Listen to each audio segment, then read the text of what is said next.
দেশে ফিরেছেন নোবেলজয়ী অর্থনীতিবিদ ডক্টর মোহাম্মদ ইউনূস, যিনি অন্তর্বর্তীকালীন সরকারের প্রধান হিসেবে দায়িত্ব পালন করতে যাচ্ছেন। বৃহস্পতিবার দুপুর 2:10 তাকে পরিবহনকারী এমিরেটস এয়ারলাইন্সের বিমানটি ঢাকার হজরত শাহজালাল আন্তর্জাতিক বিমানবন্দরে অবতরণ করে। তাকে বিমানবন্দরে স্বাগত জানান তিন বাহিনীর প্রধান ও বৈষম্য বিরোধী ছাত্র আন্দোলনের সমন্বয়করা। জানা গেছে, আজ রাতেই তিনি অন্তর্বর্তীকালীন সরকারের প্রধানের দায়িত্ব নেবেন। তবে সরকারের অন্য উপদেষ্টারাও একই সঙ্গে দায়িত্ব নেবেন নাকি পরে দায়িত্ব নেবেন তা এখনও চূড়ান্ত হয়নি।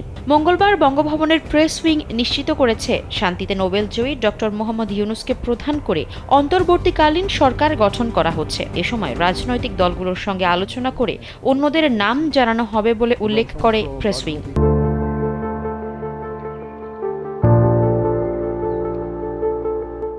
অন্যদিকে আজ রাতে অন্তর্বর্তীকালীন সরকারের শপথ অনুষ্ঠিত হতে পারে বলে ধারণা দিয়েছেন সেনাপ্রধান জেনারেল ওয়াকারুজ্জামান। বুধবার বিকেলে সেনানিবাসে সাংবাদিকদের এক প্রশ্নের জবাবে তিনি এ তথ্য জানান। শপথ অনুষ্ঠানে 400 জনের মতো উপস্থিত থাকতে পারেন বলে জানা গেছে।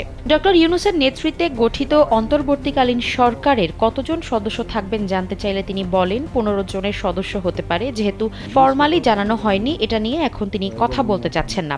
গত 5 আগস্ট গণ আন্দোলনের মুখে প্রধানমন্ত্রীর পদ থেকে পদত্যাগ করে দেশ ছাড়েন শেখ হাসিনা। এর মধ্য দিয়ে তার টানা 15.5 বছরের শাসনের অবসান হয়।